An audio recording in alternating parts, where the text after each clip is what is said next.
Lamine Yamal Nasraoui Ebana, lahir tanggal 13 Juli tahun 2007, adalah seorang pemain sepak bola Spanyol yang bermain sebagai penyerang untuk Barcelona dan timnas Spanyol.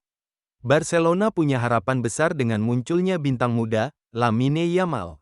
Tak disangka, meski baru berusia 16 tahun pada Juli lalu, Lamine Yamal sudah guncang Barcelona dan bahkan timnas Spanyol. Dia menjadi pemain termuda yang pernah membela timnas Spanyol saat melawan Georgia di kualifikasi Piala Eropa 2024. Spanyol menang 7-1 atas Georgia dan Lamine Yamal membukukan 1 gol di debutnya. Golnya dengan timnas Spanyol hanya salah satu kejutan yang dicetaknya belakangan ini. Pada April tahun 2023 lalu, dia menjadi pemain termuda yang pernah main untuk Barcelona di La Liga di usia 15 tahun. Sepekan kemudian, dia juga menjadi pemain termuda yang pernah main untuk Barcelona B. Sejak debut dengan Barcelona, karir Lamine Yamal melesat seperti roket. Dia pun langsung memukau saat mencetak 4 gol dengan timnas Spanyol U17 pada Piala Eropa U tanggal 17 Mei lalu. Namun Spanyol U17 gagal melaju lebih jauh karena kalah di semifinal lawan Italia U17.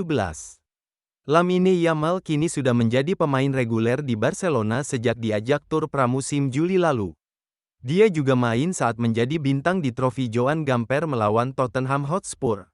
Peluangnya untuk main di Barca semakin terbuka usai Ousmane Dembélé pindah ke PSG. Ditambah dengan kartu merah rapinya pada laga pembuka melawan Getafe, kesempatan Lamine Yamal untuk mengisi pos penyerang di Barcelona semakin terbuka.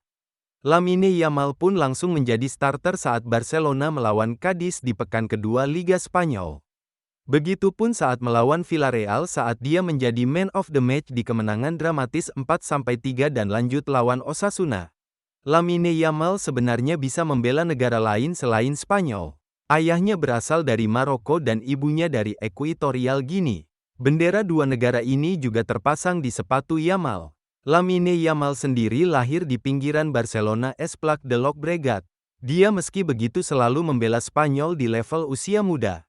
Dia juga besar di daerah pantai Granollers dan Mataró, tapi kawasan Rocafonda lah yang membuat namanya makin melesat.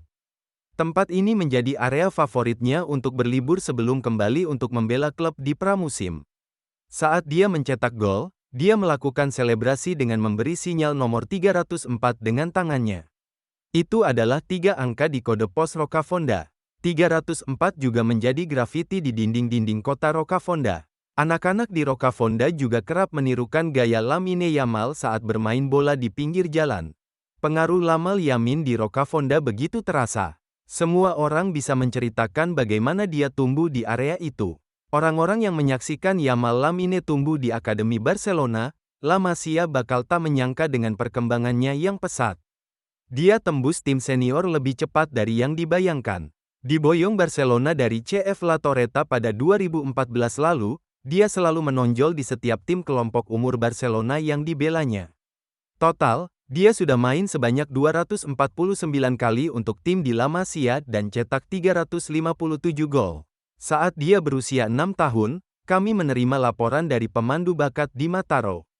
Dia bilang soal seorang anak yang berbeda dibandingkan pemain lain seusianya dan merekomendasikan kami untuk mengikuti dia, kata mantan direktur La Masia, Jordi Roura seperti dikutip ESPN.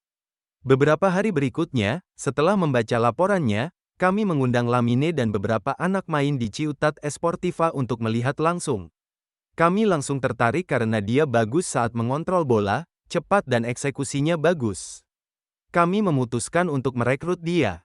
Di tahun kedua bersama Akademi Barcelona, Yamal Lamine mencetak 56 gol dari 30 kali main di bawah arahan pelatih Albert Puig. Saya melatih Lamine dengan pemain usia 9 tahun lainnya, lalu di U13. Yang membuat saya kagum bukan karena dia sudah lebih baik dibandingkan pemain lainnya, tapi dia bisa menonjol lebih bagus di usianya, kata Puig. Karena yakin dengan bakat Yamal Lamine, Barcelona melanggar aturan sendiri terkait pemain yang menginap di asrama La Masia. Kamar di La Masia biasanya ditujukan untuk pemain di luar Catalunya, sedangkan Yamal memang berdomisili di Catalunya. Namun Barca membuat pengecualian. Ini ditujukan agar Yamal Lamine mendapatkan pendidikan lebih baik sekaligus disiplin lainnya. Kami membawa Lamine untuk menetap di La Masia agar bisa menjaga diet, istirahat dan juga latihan. Dia juga bisa santai dan menjaga fokus kalau menetap di La Masia, kata Roura. Lamine Yamal bukan jebolan La Masia pertama yang selalu mengejutkan Barcelona. Sederet nama terhampar seperti Lionel Messi dan terkini ada Gavi, Ansu Fati dan Alejandro Balde. Diharapkan Yamal tak bernasib seperti Ansu Fati yang banyak diganggu cedera.